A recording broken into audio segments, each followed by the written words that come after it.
할렐루야. 여러분들에게 주님의 은혜와 평강 그리고 축복이 넘치시기를 소원합니다.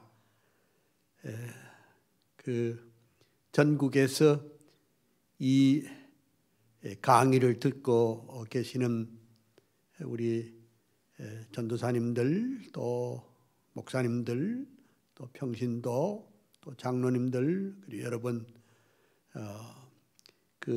어제까지 칼빈의 기도론에 대해서 여러 차례에 걸쳐서 제가 말씀을 드렸고, 오늘 이 시간부터는 칼빈의 기독교적 삶, 기독교적인 삶이 무엇인가에 대해서 칼빈의 교훈을 한번 생각을 해보겠습니다. 그리고 오늘 이제 강의는 이렇게 진행이 되려고 합니다. 어제 물론 이제 요한 칼빈과 또 아브라함 카이퍼에 대한 사사조 시를 한번 낭독을 하고, 또 하나님의 말씀을 또 낭독하고, 그 다음에 어제 강의 중에 이승만 박사가, 건국 대통령 이승만 박사가 신학을 어떻게 공부를 했었는가, 그 자료를 쭉 이렇게 어제 보여주었는데 좀 빠진 것이 있어서, 또 너무 자료가 글자를 알아보기 어려워서 오늘 좀 키우고, 또 어제 미처 말씀드리지 못한 것을 한 번 더 드리고 오늘 강의를 계속을 해볼까, 그렇게 생각을 합니다. 내 강의 시간에 시작하기 전에 항상 가는 요한 칼빈에 대해서 사사조 시, 그 다음에 아브라함 카이퍼에 대한 사사조 시를 여러분과 함께 이렇게 읽으면서 우리 마음 가운데 정말 확실한 이 개혁주의 신학의 두 기둥인 칼빈과 카이퍼에 대해서 여러분의 마음 가운데 잘 이렇게 입력이 될 수 있도록 그렇게 했으면 참 좋겠다, 그런 뜻에서 제가 이렇게 합니다.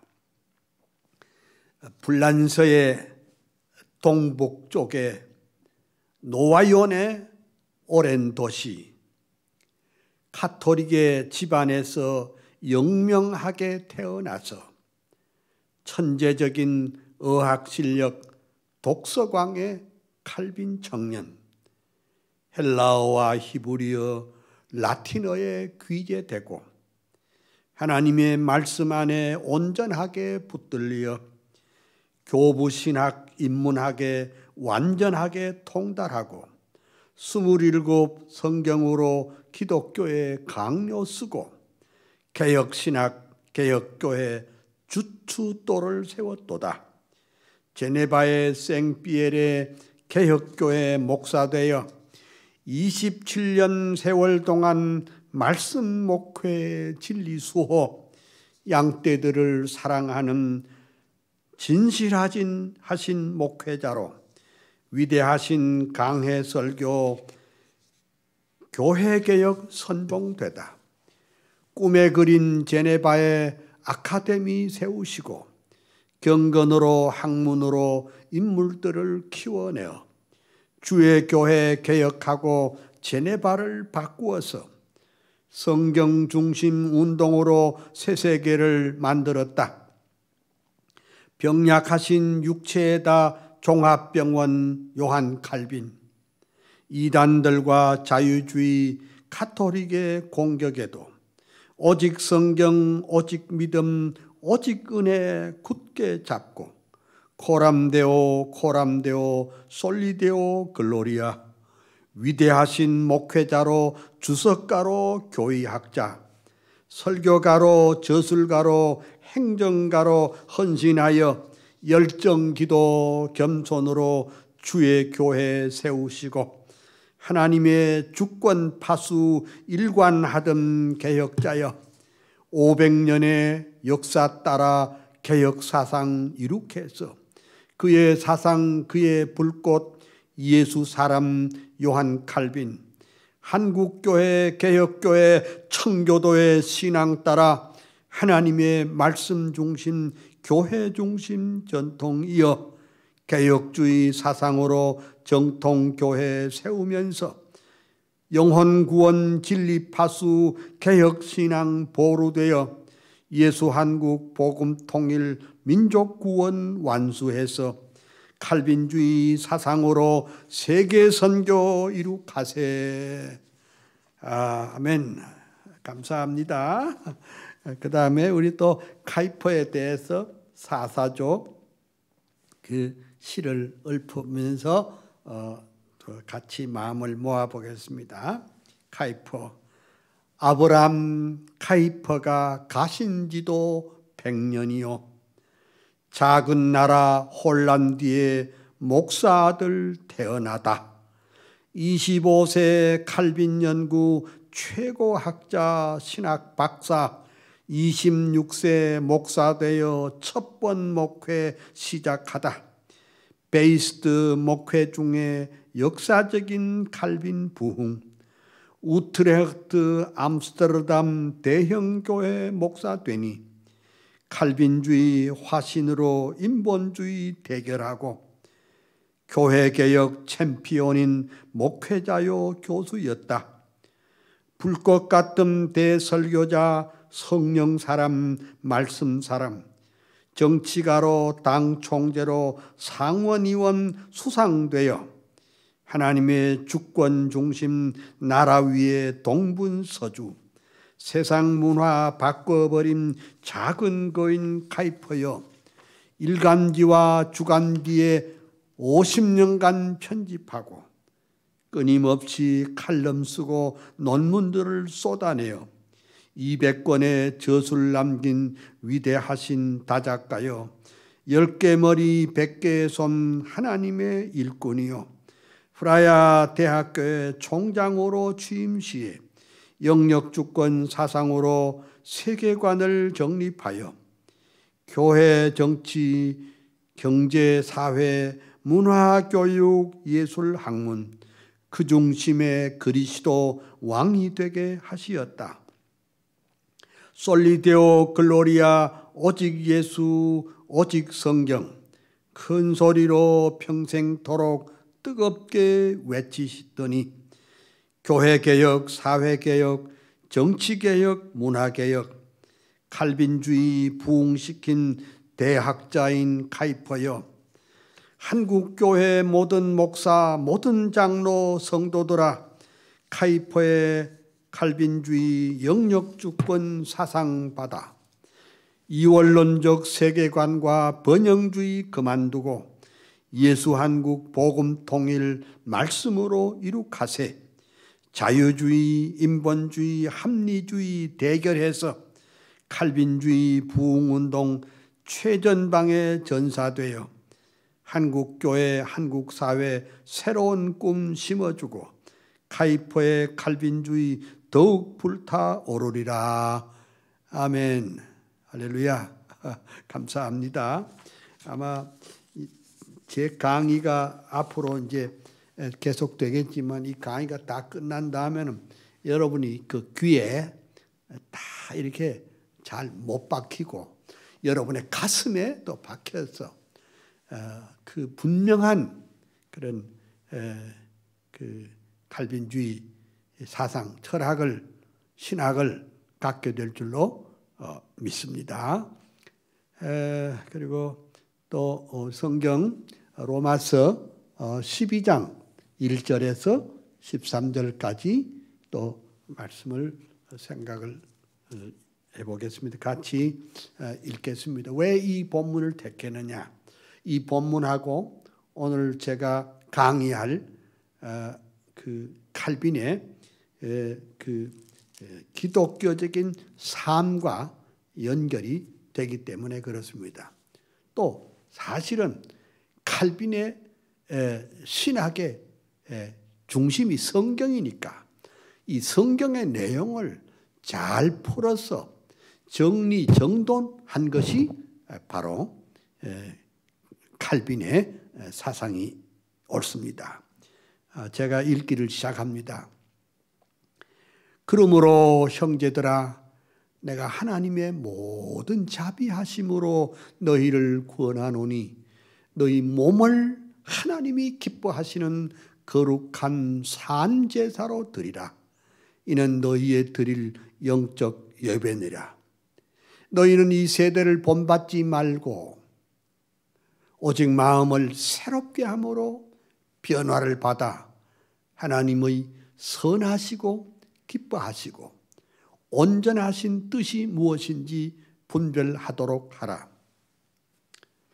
내가 내게 주신 은혜로 말미암아 너희 중 각 사람에게 말하노니 마땅히 생각할 그 이상의 생각을 품지 말고 오직 하나님께서 각 사람에게 나누어 주신 믿음의 분량대로 지혜롭게 생각하라. 우리가 한 몸에 많은 지체를 가졌으나 모든 지체가 같은 직분을 가진 것이 아니니 이와 같이 우리 많은 사람이 그리스도 안에서 한 몸이 되어 서로 지체가 되었느니라. 우리에게 주신 은혜대로 받은 은사가 각각 다르니 혹 예언이면 믿음의 분수대로, 혹 섬기는 일이면 섬기는 일로, 혹 가르치는 자면 가르치는 일로, 혹 권위하는 자면 권위하는 일로, 구제하는 자는 성실함으로, 다스리는 자는 부지런함으로, 긍휼을 베푸는 자는 즐거움으로 할 것이니라. 사랑은 거짓이 없나니 악을 미워하고 선에 속하라. 형제를 사랑하여 서로 우애하고 존경하기를 서로 먼저 하며 게으르지 말고 열심을 품고 주를 섬기라. 소망 중에 즐거워하며 환난 중에 참으며 기도에 항상 힘쓰며 성도들의 쓸 것을 공급하며 손 대접하기를 힘쓰라. 아멘. 거기까지 성경 읽었습니다. 아마 오늘의 이 본문 말씀이 칼빈이 말한 칼빈의 기독교적인 삶에 이것이 근거가 되지 않을까 이렇게 생각이 되집니다. 그러면 제가 어제 잠깐 그 건국 대통령 이승만 박사에 대해서 조금 더 생각을 하고 그다음 강의를 시작하도록 하겠습니다. 띄워주세요. 네. 건국 대통령 이승만 책도 많이 있습니다. 또 많은 말씀들을 하고 있습니다. 그런데 저는 제 관심은 그 이승만 박사가 그 신학 공부를 어떻게 했고 그 가슴 속에 그 칼빈주의 사상이 어떻게 전달됐는가. 우리가 보통 알기는 그 이승만 박사는 감리교 교인이다. 또 감리교 장로님이다. 그 다음에 하와이에 또 교회를 또 세워서 일했다. 학교를 세워서 일했다.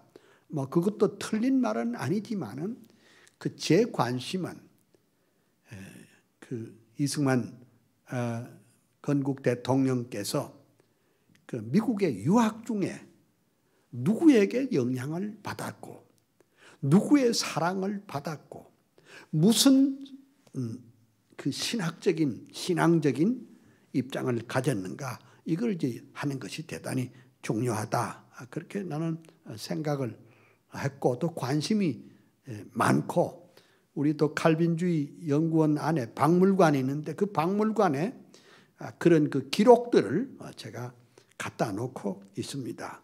그다음 한 단 넘겨주세요.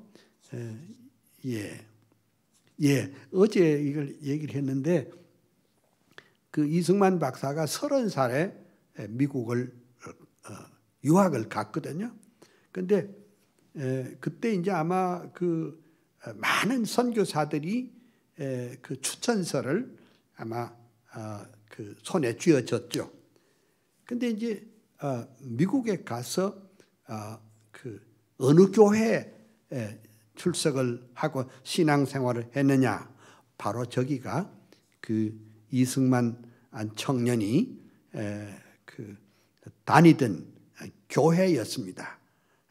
그 교회 이름은 Church of Covenant.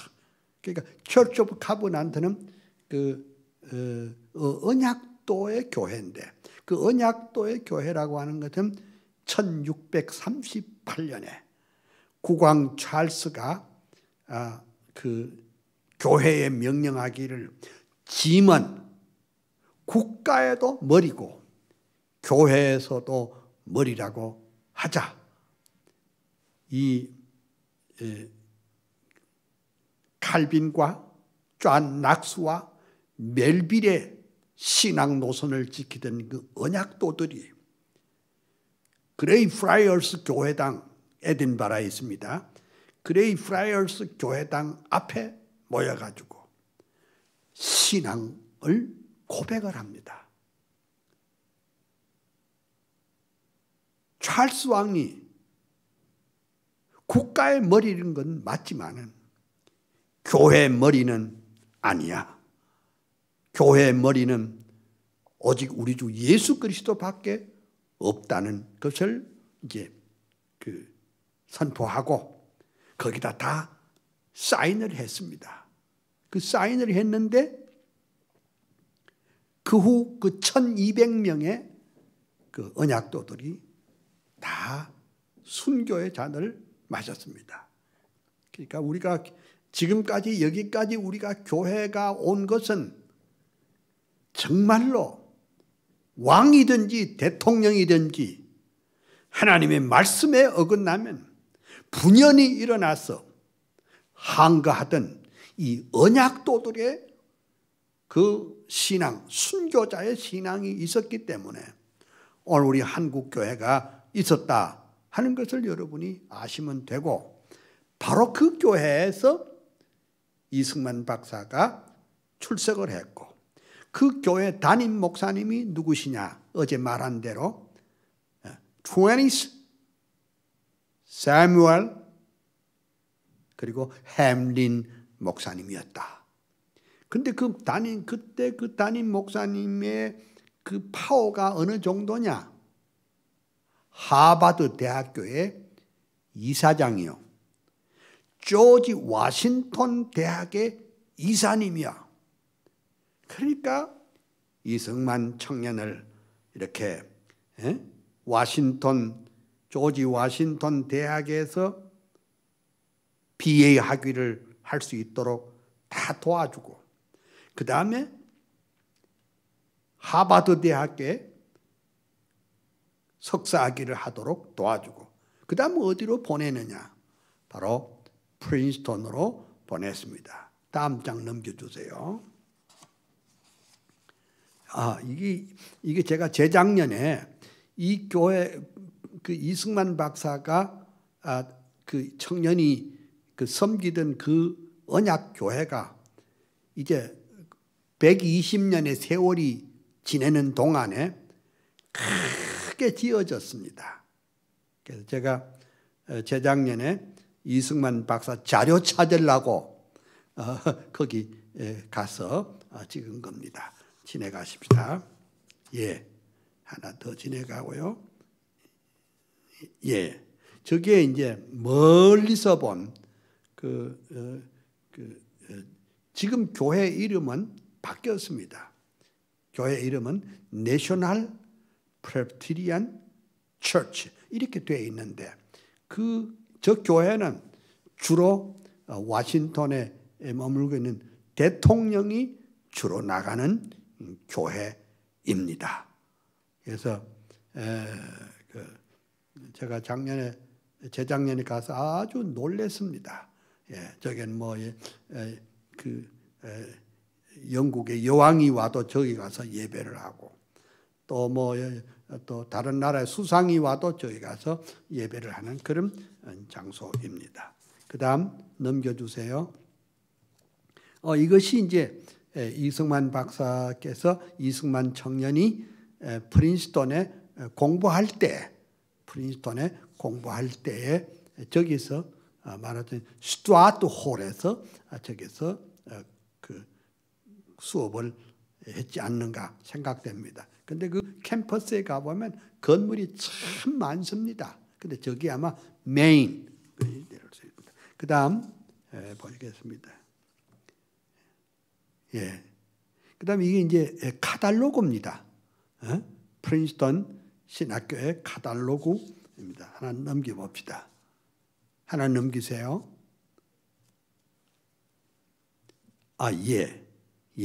어제 저것을 이제 빠졌습니다. 왜 어떻게 잘못해서 빠졌는데 여기 보면 그때 그 프린스턴 신학대학교의 그 faculty 내용이 나옵니다. 근데 이승만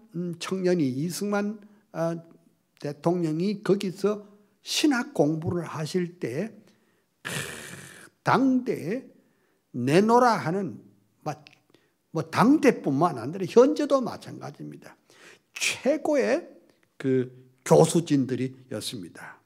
근데 그 첫 번에 그 패턴이라고 하는 그 프란시스 랜디 패턴이 그때 당시에 그 총장이었습니다. 근데 고전 총장은 누구냐?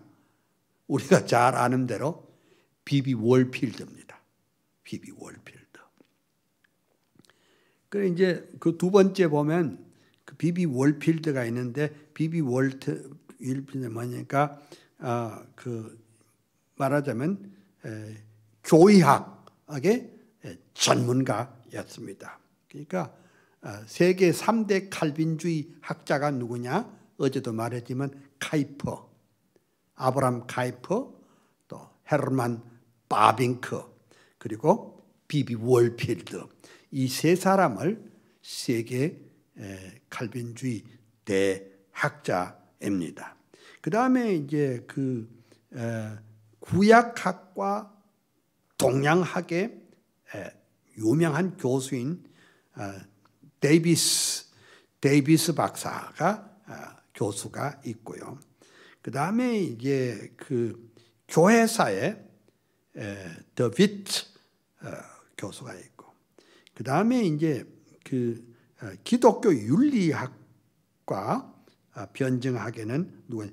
닥터 그린이라는 교수가 있었고요. 그 다음에 이제 아주 중요한 분이 한 분 있습니다. 이 게르하르드 보스라고. 한국 교회에는 이 게르하르드 보스라는 이 보스 박사를 모르면은 신학 공부 안 한 거나 마찬가지예요. 게르하르드 보스 박사가 이분의 책은 소위 비블리칼 테올로지, 성경신학자로 이 게르하르드 보스는 위대하신 그 성경학자입니다. 또 흥미있는 것은 이분의 아들이 요한네스 게르하르드 보스라는 이분은 저 만주에 있는 우리 동포들이 있는데 거기에 선교사로 오랫동안 있다가 그 일제가 신사참배를 강요하자 그 한부선 목사님과 함께 이렇게 그 신사참배 반대 투쟁까지 하신 분이 그 아들 요하네스 게르하르드 포스입니다. 그래서 나중에 이분이 귀국해가지고 미국에 있는 제네바 대학의 성경신학도 교수가 됐습니다. 제가 그 학교를 참 잘 압니다. 그 제네바 대학에서 제게 26년 전에 제게 그 문학 박사 학위를, 명예 문학 박사 학위를 제게 주었는데 제가 그 스토리를 잘 알고 있습니다. 예. 근데 그 학교가 뭐냐? 바로 언약도 카브난트 장로교회의 말하자면 중심이 됩니다. 그래서 게랄더스 보스를 알아야 신학을 안다. 게랄더스 보스의 배경이 뭐냐? 칼빈과 아브람 카이퍼, 헤르만 바빙크, 이런 말하자면은 그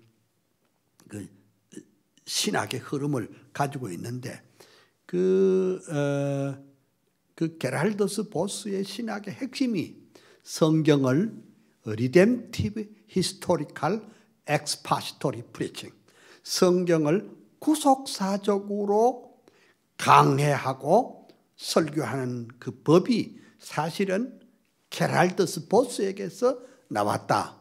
이렇게 보면 좋습니다. 그 다음에 여기 보면은 이제 암스트롱, 윌리엄 팍 암스트롱 교수가 있는데 이분도 위대한 학자이고, 그 다음 맨 마지막에 보면 마지막에 그 찰스, 그 다음에 얼드만이라는 분이 있습니다. 이 찰스 얼드만은 우리 박형룡 박사님의 선생님이기도 합니다. 박형룡 박사의 선생님이야. 예, 박형룡 박사의 선생님이 바로 이 얼드만 박사였다. 제가 지금 말씀드리려고 하는 것은 이승만 박사께서 미국의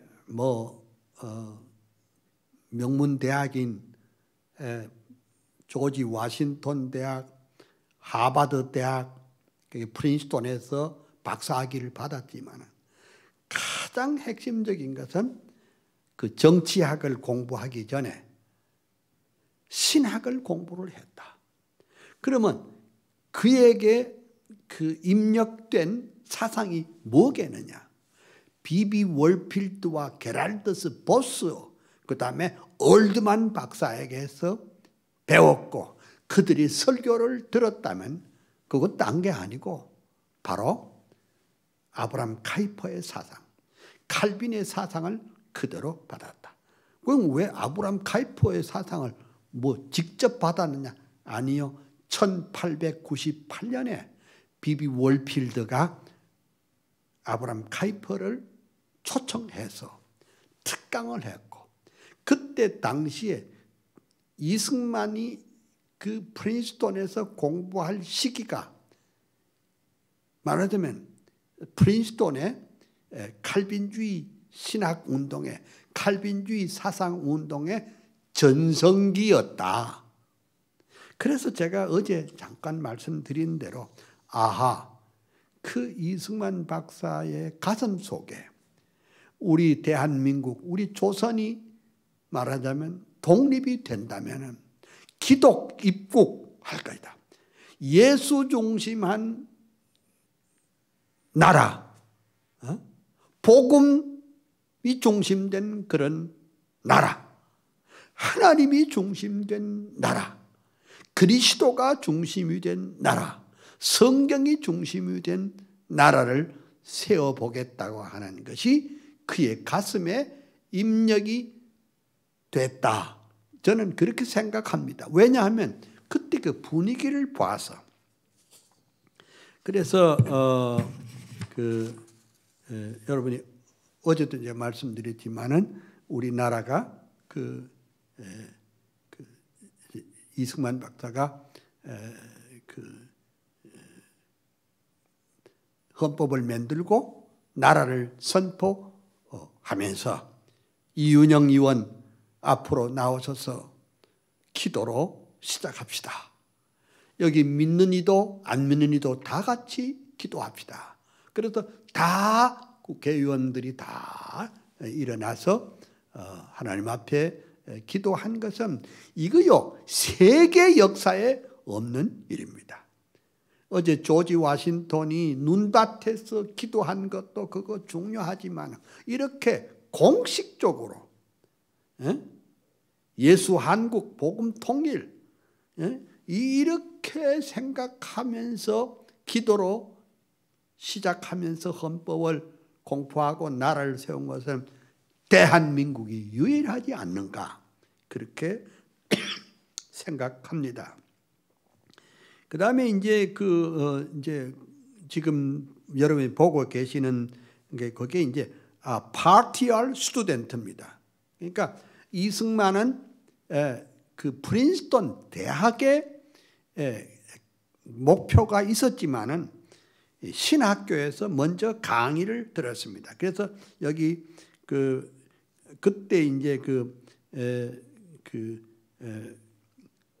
청강생이 누가 있었느냐? 하나, 둘, 셋, 넷, 다섯, 6명이 있었는데 그 6명 중에 승만 리, 조지 워싱턴 유니버시티 그 출신의 말하자면 학생이었다. 서울 코리아. 서울 코리아. 그 다음에 하나 지내가서 그러니까 그 세 번째 줄을 보면 그러니까 이승만 청년이 공부한 내용이 뭐냐니까 닥터 그린 프로페서 그린과 함께 기독교 변증학을 공부를 하셨다. 기독교 변증학이라고 하는 것은 그 기독교의 이 신학과 신앙만이 옳다는 것을 말하자면 그 디펜스 변증해 나가는 그런 것입니다. 이건 아주 중요한 과목이었습니다. 그 다음 지내가서 그 다음에 이제 이승만 박사께서 그 박형룡 박사의 선생님이기도 한 이 얼드만 박사 아래서 뭘 했느냐? 바울 서신을 공부를 했다. 그 바울 서신이 뭡니까? 교리의 핵심 아닙니까? 물론 다른 성경도 다 중요하지만은 바울 서신이 얼마나 중요합니까? 그 바울 서신을 그 이승만 박사가 잘 공부를 하셨다. 그 다음에 이제 보면 오먼드 교수 아래에서 또 공부한 것이 있는데 그때 공부한 게 뭐냐? 철학사를 공부를 하셨다. 이렇게 했습니다. 그 다음에 이제 또 이제 프로페서 엘리엇 아래에서 국제법과 외교를 공부를 하셨다. 그 다음에 이제 좀 지내가서요. 한 장 지내갑시다. 예, 옳지. 예, 이게 뭐냐니까 이게 프린스턴 신학대학의 프린스턴 테올로지컬 세미나리의 말해 학적부예요. 학적부를 내가 가져왔어요. 그 보면 리승만,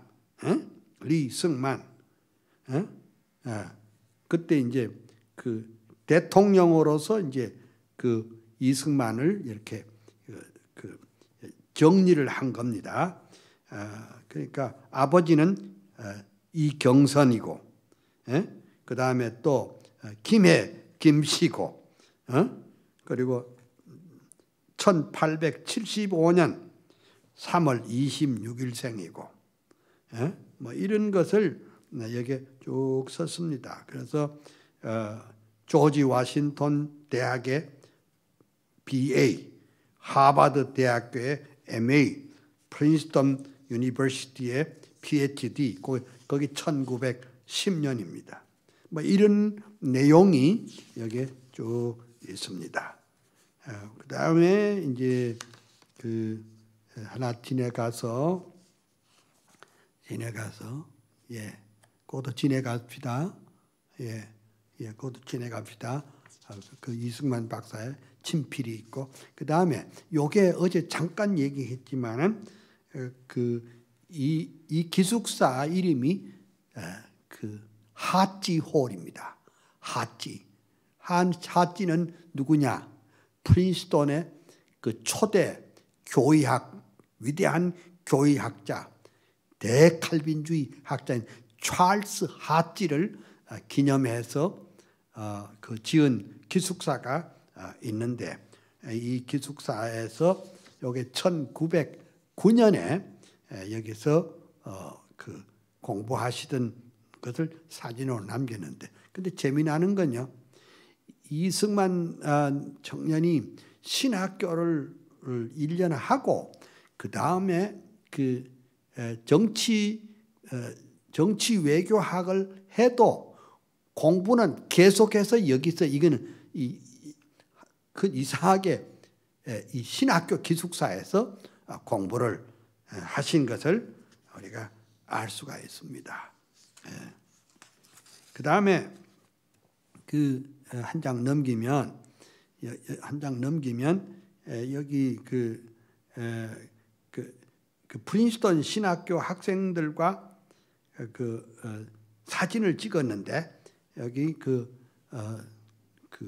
노란색 원 안에 있는 분이 바로 이승만 청년이다, 이렇게 볼 수 있습니다. 그 다음은 뭐 지내가고요. 그 다음에 어제 잠시 말씀을 드렸지만은 제가 그 이승만 박사의 이승만 대통령의 사저인 그 이화장, 그 이화장에 가서 제가 예배를 인도했습니다. 그래서 제가 그 뭐 딴 거는 몰라도 나는 이승만 박사가, 이승만 대통령이 그 미국에 공부하던 시절에 우리 정통 칼빈주의 사상을 그 영향을 받았고, 또 그 때문에 평생을 그 조국의 광복을 위해서 싸웠지 않느냐, 제가 그렇게 생각을 합니다. 이제 그만하고 오늘부터 그 칼빈의 기독교적인 삶에 대해서 생각을 해 보려고 합니다. 그거 맞아요. 좋습니다. 근데 그 칼빈의 기독교 강요 1권, 2권, 3권, 4권이 있잖아요. 근데 칼빈의 기독교 강요에는 뭐 그의 주석이나 또 설교집이나 논문집이나 편지들에 발견되는 교훈이 아주 체계적으로 그렇게 기록이 되어 있습니다. 다시 말씀드리면은 우리가 그리스도인으로서 어떻게 사는 것이 바로 사는 것이냐, 우리 모든 그 성도들이, 모든 교역자들이, 모든 성도들이 이거 필독서라고 해야 할 수 있습니다. 그래서 이제 우선 칼빈은 그 그리스도인의 삶의 요건을 몇 가지 들었습니다. 그 다음 103페이지. 그리스도인의 삶의 요건이 뭐냐?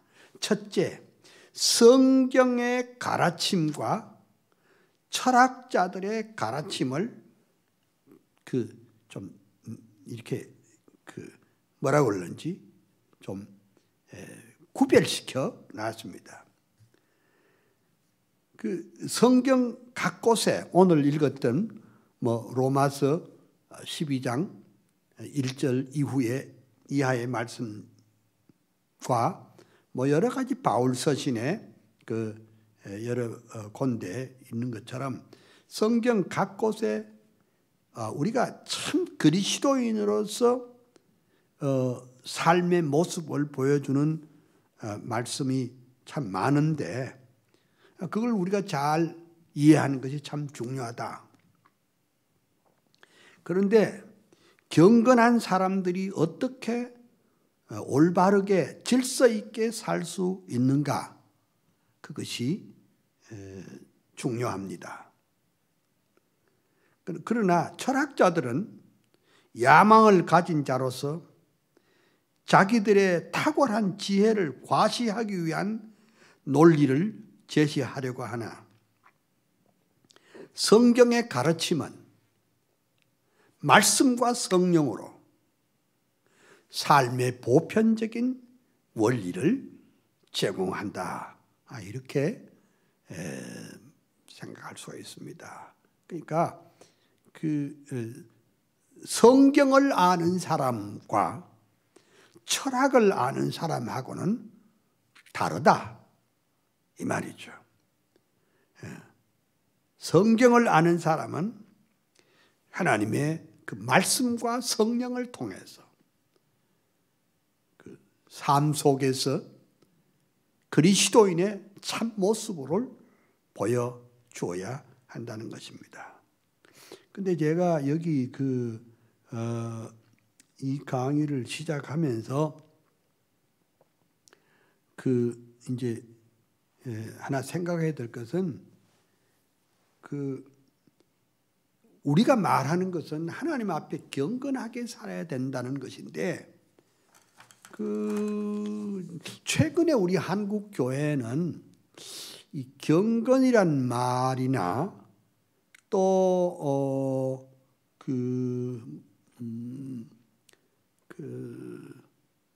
뭐 그런 거 지금 기독교적인 삶이라든지 이런 것을 그냥 생각하지 않고 그냥 영성이라는 말을 많이 사용하고 있습니다. 뭐 지금 이게 모든 신학교에서 계속 영성 그러는데 물론 이제 사전적인 이 의미로는 그 spirituality 영성이라는 것은 하나님과의 깊은 관계성을 의미한다.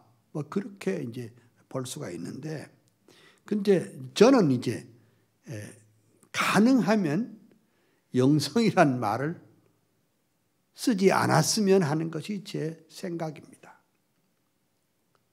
그 영성이란 말은 중세 교회와 가톨릭 수도원 제도에서 발언했기 때문에 처음에 우리 개혁교회에서는 이걸 영성이란 말을 쓰지 않고 그걸 거부했습니다. 그런데 오늘날 뭐 장감성 침구 뭐 큰 교회 작은 교회 할 것 없이 뭐 대놓고 다 영성이란 말을 쓰고 있는 것도 사실입니다. 그 이제 어떤 이는 개혁교회가 영적 삶에 무심하면서 지나치게 교리에만 치중하는 것을 반성하면서 또 영성이란 말을 쓰자 이렇게 말하고, 또 어떤 이는 또 이렇게 이거 그렇게 말하지 말고 이게 개혁주의 생명신학이라 쓰자 또 이런 말도 하는 이들도 있습니다. 그렇지만은 칼빈과 카이퍼는 단 한 번도 영성이라는 용어를 쓴 일이 없습니다. 그래서 저는 이 과목을 시작하면서 뭐 영성이라는 말을 썼다고 해서 뭐 무슨 큰 문제가 있고 뭐 이단시하는 그런 거는 아니지만은 성경에 있는 대로 칼빈과 카이퍼가 말한 대로 우리가 땅 위에 살면서 그리스도인으로서 어떻게 살까? 하나님 앞에 경건하게 사는 것이다. 그게 중요하지. 굳이 로마 캐토릭에서 중세교회에서 수도원에서 쓰던 뭐 영성이란 말을 쓰는 것이 옳은가? 저는 그렇게 좀 생각을 하고 있습니다. 경건이란 피에타스 또는 피에타투스, 그러니까 칼빈이 기독교 강요의 그 핵심적인 두 마디가 뭐냐? 경건과 학문이다. 우리가 이 땅 위에 사는 것은 하나님 앞에 경건하게 살아야 된다, 이 말이죠. 그래서 또는 다른 말로는 그 그리스도와의 신비적 연함이라. 운니오 미스티카 꾼 그리스도와 신비한 연합, 또 하나님과의 연합, 커뮤니토이 꾼 데오, 하나님과의 연합, 또 우리 본문에 있는 대로 그리스도인의 삶, 비타 홈리스 크리스찬, 또 믿음에 대한 최상의 실천적인 기도 등을 애용했습니다. 칼빈은 그걸 애용했습니다. 영성이라는 말을 쓰지 않았습니다. 그래서 어떤 분은 말하기를 그 영성이란 말이 요새 더 좋지 않느냐 하지만 그 어떤 그 모신학대학의 그 교수가 그런 말을 하대요. 영성신학이라 발표를 했는데 나도 그 자리에 있었는데 어떤 그 비판자가 말하기를 영성신학을 잘못하면 엉성신학이라 이런 표현을 하는 것을 제가 들었습니다. 그래서 칼빈은 경건의 사람이고 또 아브라함 카이퍼도 경건의 사람이었습니다. 그래서 우리가 이 경건이라는 말을 쓸 때 그 경건이 무슨 말이냐? 그거 딴 게 아니고 우리가 구속함을 받은 자로서 이 땅 위에 살면서 항상 그 코람데오의 사상, 내가 하나님 앞에 섰다는 이 확실한 그 삶을 살아가는 것이 그것이 경건이 아니겠느냐. 경건이라고 하는 것은 우리가 뭘 잘못 생각하면 뭐 이렇게 뭐 아주 무슨 뭐 거룩하게 외형적으로 보이는 그것이 아니라 무엇을 하든지 어떤 일을 하든지 하나님의 영광을 위해서, 그러니까 하나님의 영광이 최우선으로 살아가고 여호와의 불꽃 같은 눈앞에 한 점 부끄러움 없이 살아가는 그런 삶이 바로 경건의 삶이라고 할 수가 있습니다. 그러면 경건의 삶은 어떻게 가능하냐? 제가 이 강의를 통해서 수도 없이 말했고 우리 칼빈 신학에 두 기둥이 있습니다. 말씀과 성령. 말씀과 성령의 지도를 따라서 그 아래서 믿음으로 사는 원리가 바로 경건이 아니겠나 이렇게 생각합니다. 그러면 우리가 기독교적인 삶이 뭐냐? 그 두 번째 단에 보면 거룩한 삶이다. 그럼 거룩이 뭐냐? 거룩이라고 하는 것은 무슨 방금 말씀드렸지만 무슨 모양 내는 게 그게 거룩이 아니라 참 하나님과의 연합하려고 하는 하나님과의 연합의 꿈이 그것이 거룩이다. 그 레위기의 핵심이 뭡니까? 내가 거룩하니 너희도 거룩해라. 이거 아닙니까? 그래서 사실 오늘 우리가 사는 이 세상은 거룩하게 살기도 힘들고 경건하게 살기도 힘듭니다. 그럼에도 불구하고 우리는 참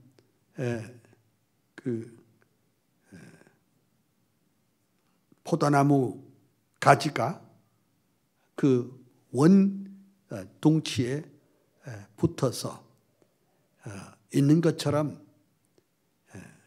우리가 하나님과의 연합 이것이 돼야 된다. 근데 이제 노아가 어떻게 살았느냐? 그 영어 성경에 보면 working with God 하나님과 더불어 걸어갔다. 아브라함이 어떻게 살았느냐? working with God 하나님과 더불어 걸어갔다. 그 다음에 에녹이 어떻게 살았느냐? 그 에녹의 삶을 보면 working with God 하나님과 더불어 걸어갔다. 그러니까 우리가 이 세상에 살면서 하나님과 더불어 걷는 것이 그것이 거룩한 삶입니다. 빈들에나 초막이나 어느 곳이든지 큰 교회든지 작은 교회든지 가난하든지 부하든지 어떤 경우에든지 working with God 하나님과 더불어 살면 그것이 거룩이요. 그것이 경건이 아니겠느냐 이렇게 생각할 수가 있습니다. 여기 있는 대로 보면 하나님이 거룩하신 것처럼 우리도 거룩해지면은 하나님과 연합이 이루어집니다. 그러니까 거룩한 삶은 하나님과 연결되는 끈이 된다.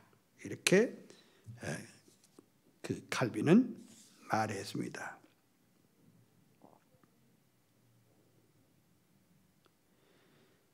하나님의 영광은 악이나 부정과는 거리가 멀기 때문에 하나님과 교제하는 자는 당연히 거룩해야 됩니다. 나는 요새 속상하는 게 우리 한국교회가 지나치게 복 받는 것만 관심이 있지. 잘 사는 것에만 관심이 있지. 잘 사는 것보다 더 중요한 것은 거룩한 삶이 중요한 줄 믿습니다. 물질적인 부여보담도 하나님 앞에 거룩하게 사는 것이 이것의 승부를 걸어야 되지 않겠나 이렇게 생각합니다. 그 다음에 이제 우리가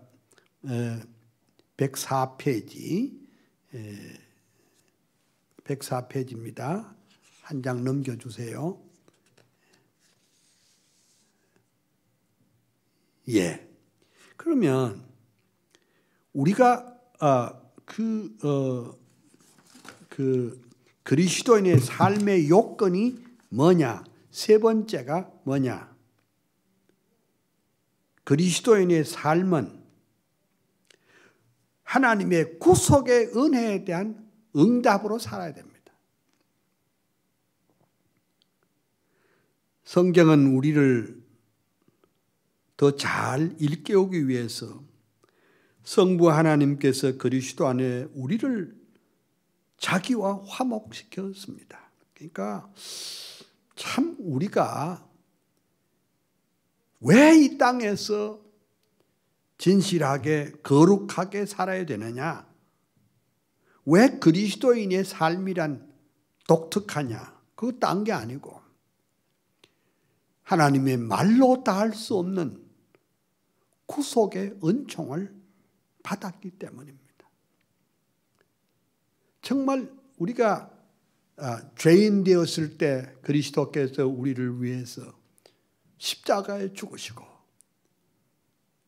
그리고 다시 부활하시고 우리에게 영원한 생명을 주셨는데 그 구속의 은혜에 감격하면 우리가 하나님의 뜻을 따라 살지 않을 수가 없단 말이죠. 왜 우리가 구속받은 성도가 옛날 죄된 그 모습대로 살아야 되겠느냐? 그건 아니잖아요. 그러니까 예수 그리스도 안에 있는 구속의 은혜가 너무 크고 위대하기 때문에 그 구속의 은혜에 대해서 우리의 삶이 응답이 있어요. 구속의 은혜에 대한 그 리스판스, 그 반응이 뭐냐? 거룩한 삶이요. 또 그 구속의 그 은혜를 감격하는 삶입니다. 그 구속의 은혜를 생각하면 우리 마음에 기쁨과 감격과 확신이 넘치게 될 줄로 믿습니다.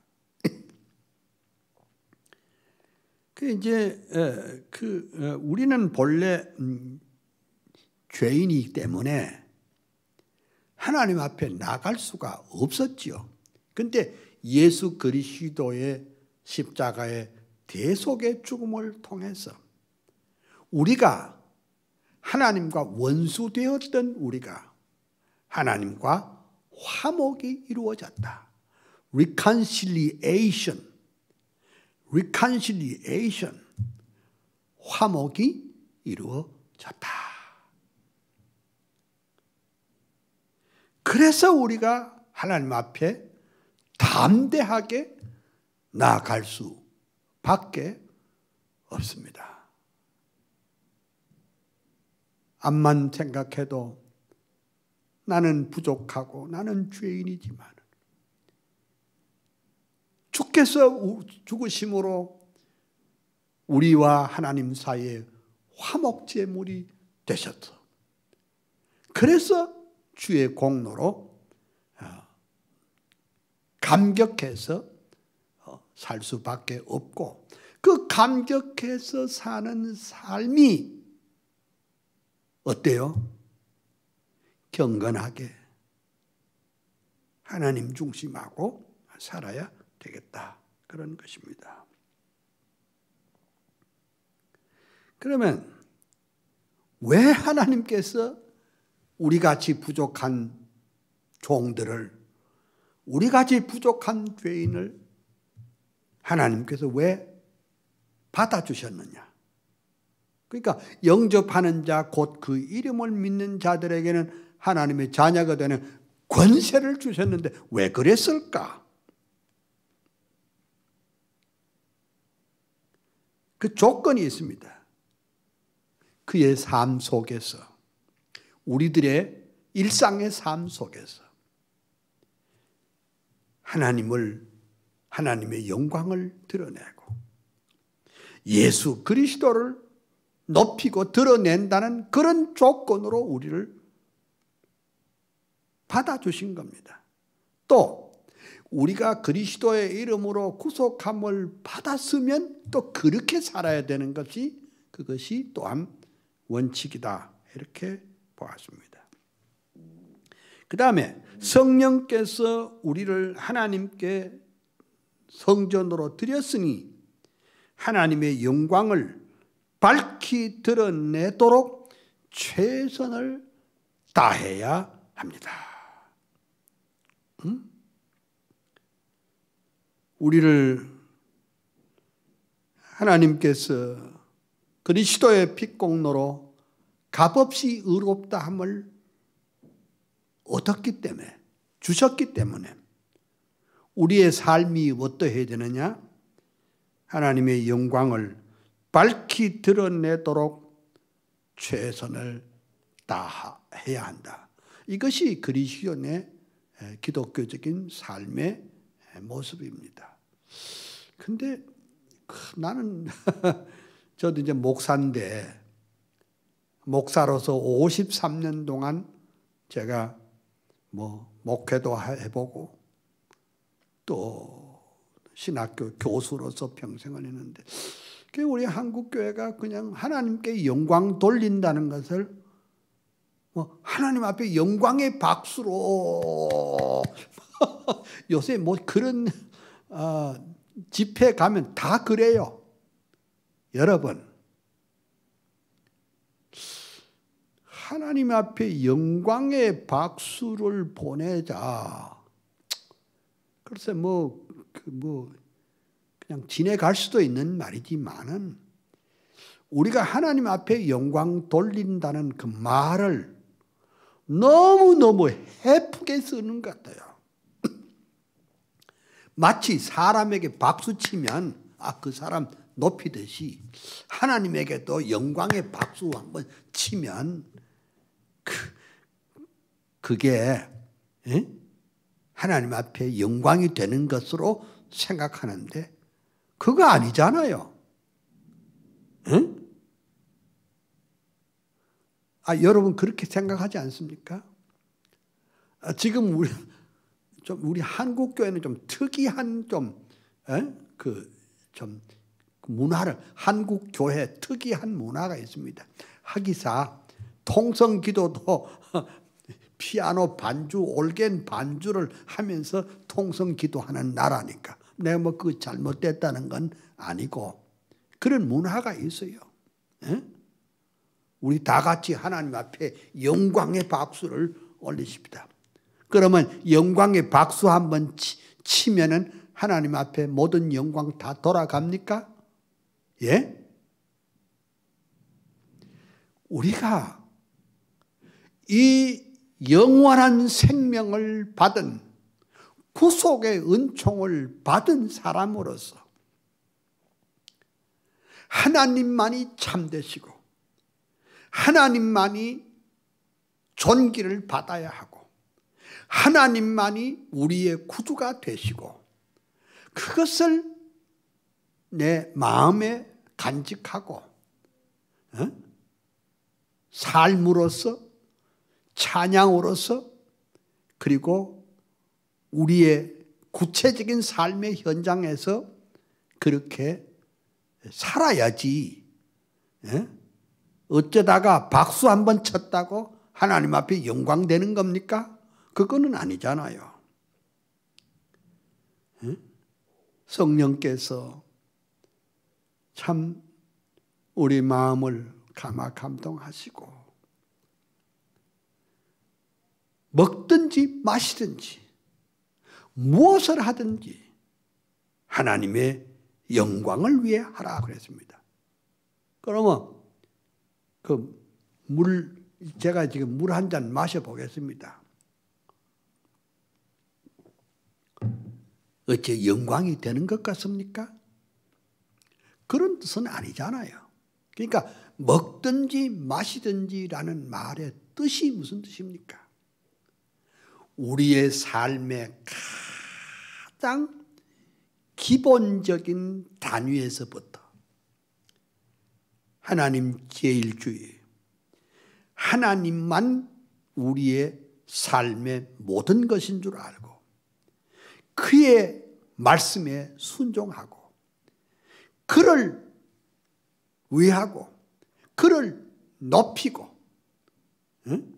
그의 말씀을 순종하는 그런 삶을 사는 것이 하나님의 영광을 위한 것이라 그 말입니다. 그러니까 우리가 일상생활에 집에 주부가 가사 일을 할 때도 이게 적용이 됩니다. 선생님이 학교에서 학생들을 가르칠 때도 이게 적용됩니다. 피아니스트가 피아노를 칠 때도 적용이 됩니다. 국회의원이 돼도 이것이 적용이 됩니다.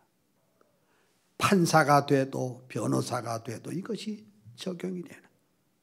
먹든지 마시든지 그냥 가장 기본적인 것에서부터 우리의 삶의 모든 영역에 하나님의 영광과 주권을 최우선으로 사는 것이, 그것이 우리 칼빈주의자들이 추구하는 삶의 원리입니다. 그래서 하나님의 영광을 이렇게 드러내야 한다. 그 다음에 이제 거짓 그리스도인들의 오류가 뭐냐? 잠시 살펴보면 이렇습니다. 복음을 통해서 그리스도를 올바로 깨닫는 자 외에는 그 어느 누구도 그리스도와 교제할 수가 없다. 복음이 뭐죠? 복음이라고 하는 것은 말 그대로는 기쁜 소식인데, 뭐가 기쁜 소식이죠?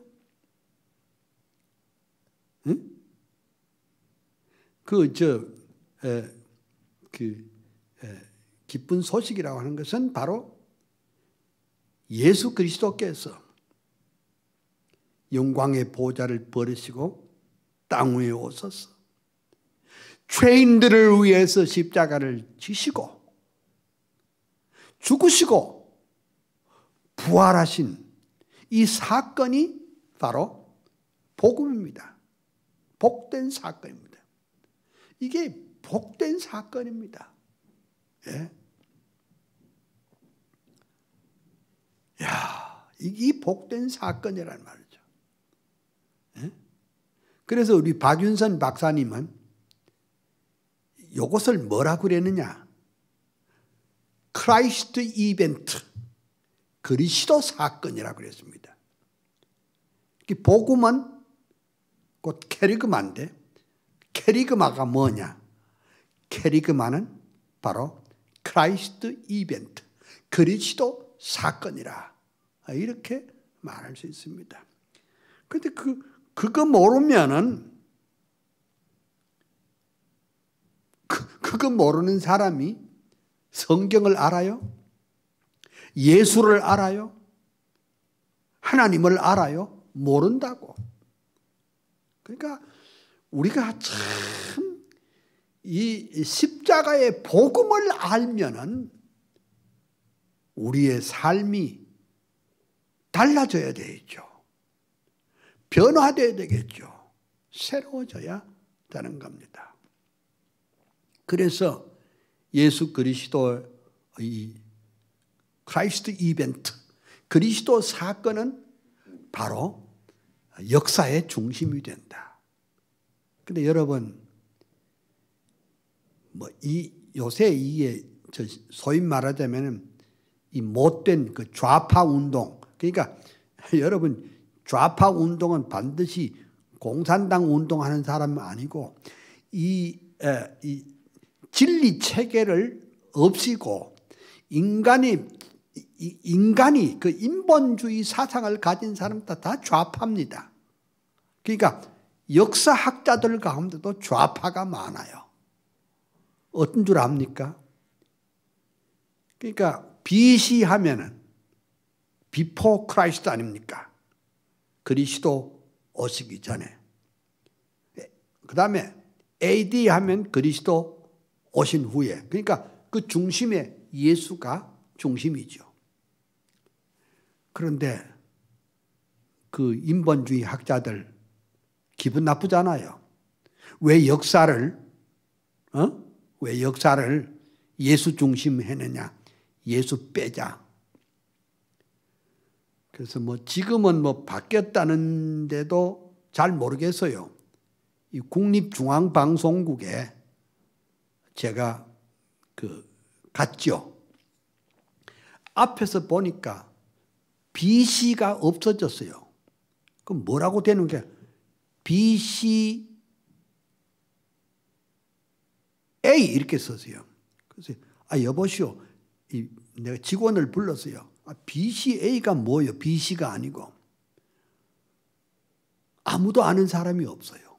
내가 조사를 해봤더니 BCA가 뭐냐? Before Common Age 이러네요.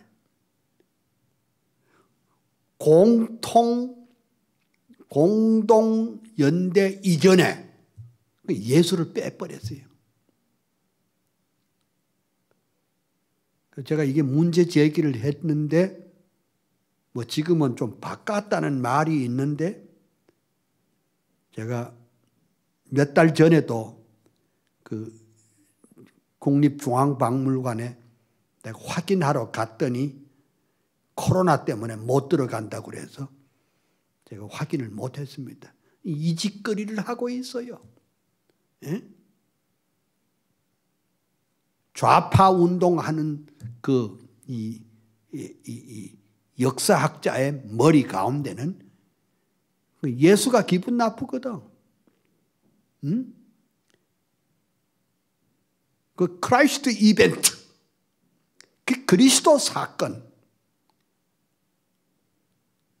하나님이 죄인들을 구속하시기 위하여 영광의 보좌를 버리시고 땅 위에 오신 그 중보자 그리스도에 대해서 우리가 제대로 알아야 그게 신앙의 사람이 되고 또 그렇게 살 수 있습니다.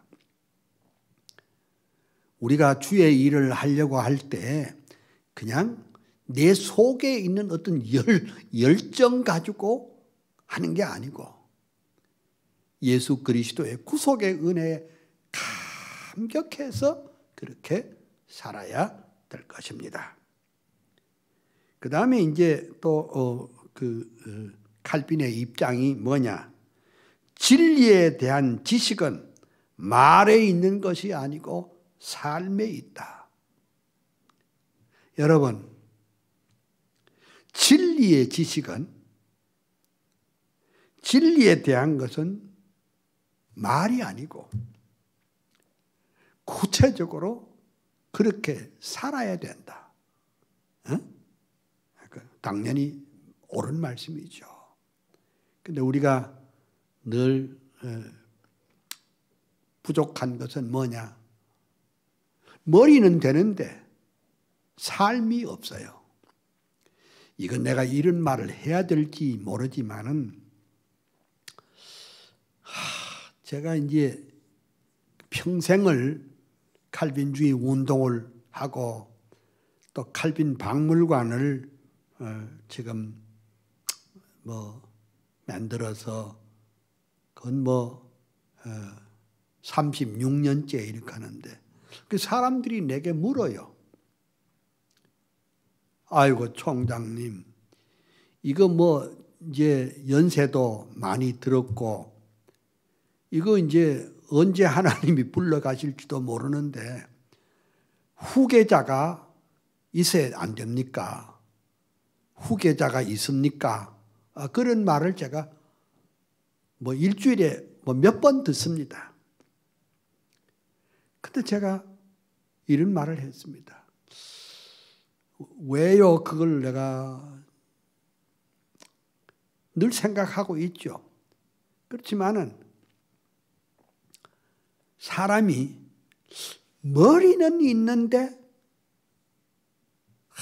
되게 지식은 요새 제가 공부하던 시대하고 지금하고 요새 사람들은 정말 똑똑해요.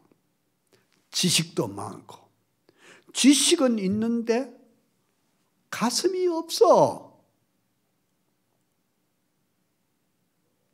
주님을 사랑하는 뜨거운 가슴이 없어.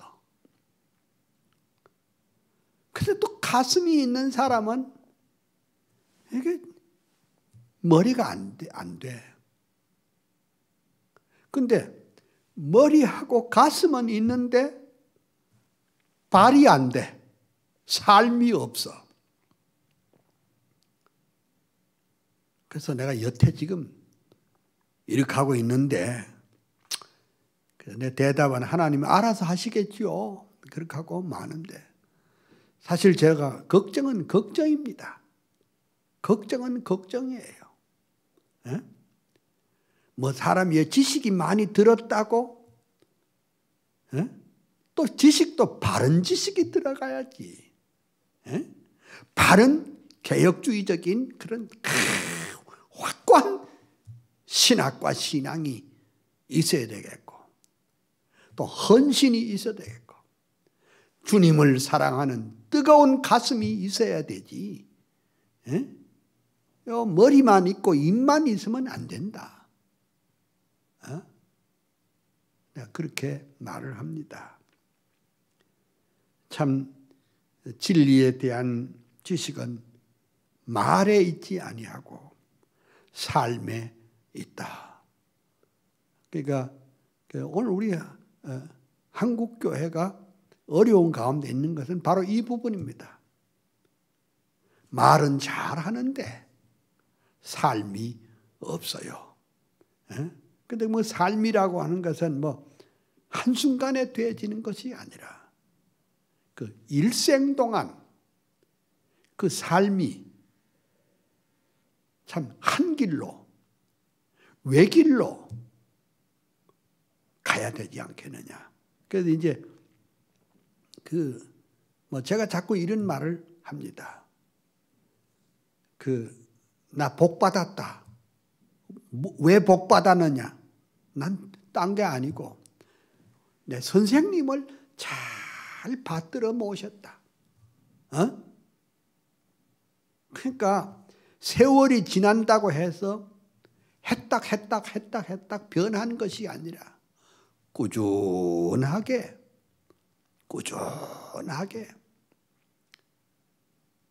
그 어른의 발자취를 가다가 내가 복받았다. 박형룡, 박윤선, 그리고 명신홍, 이런 어른들을 잘 받들고 매시고 그의 말을 참 귀담아 듣고 그대로 따라가려고 하다 보니까 뭐 좀 아주 비스무리하게 좀 이렇게 흉내를 내는 이렇게 되지 않았느냐.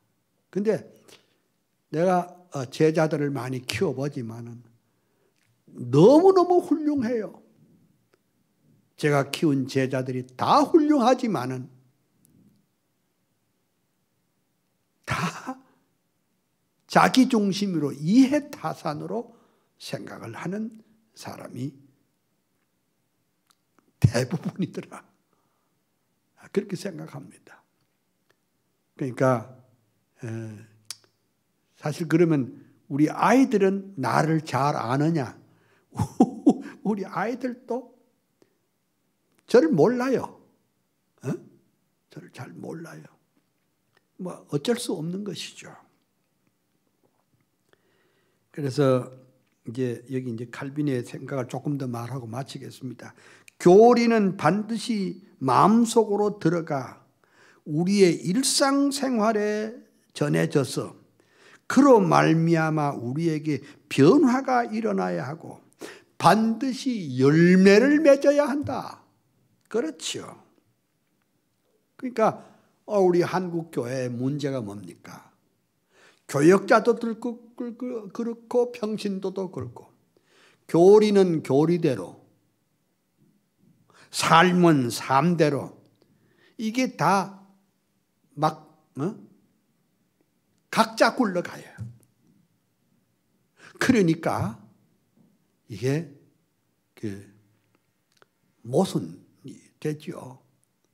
그러니까 세상에 빈 노릇도 못하고 소금 노릇도 못하는 것이 오늘의 상황입니다. 여러분, 옛날에 그 수레 있죠, 수레. 이게 수레. 그 수레는 두 바퀴가 동시에 굴러야 앞으로 가잖아요. 하나 바퀴만 있고 하나 바퀴가 빠지면 어때요? 앞으로 간다는 것이 제자리 걸음 하잖아요. 앞으로 가도 제자리 걸음이에요. 이래도 저래도 제자리 걸음이라. 왜 우리 한국교회가 이 세상 사람들에게 왜 빈 노릇 못하고 소금 노릇 못합니까? 성경 따로, 우리의 삶 따로, 교리 따로, 우리의 삶 따로. 이것이 서로가 조화를 이루지 못하기 때문에 그것이 이 불신사회에 영향을 끼치지 못하는 것이 사실이 아닐까요? 그래서 칼빈은 교리는 반드시 마음속으로 들어가 우리의 일상생활에 전해져서 그로 말미암아 우리에게 변화가 일어나야 열매를 맺는다. 이제 진리가 우리에게 그 마음의 변화를 일으켜 가지고 마음의 변화뿐만 아니라 삶의 변화까지 일어나야 된다. 그렇게 볼 수 있습니다.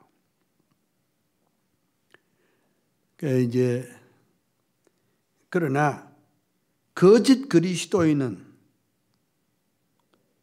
그리스도에 대한 지식이 없음에도 불구하고 있는 채 하는 자들이 그것이 거짓 그리스도인들이다. 오늘은 여기까지만 하고 그리고 또 다음 시간을 생각을 또 계속할 겁니다.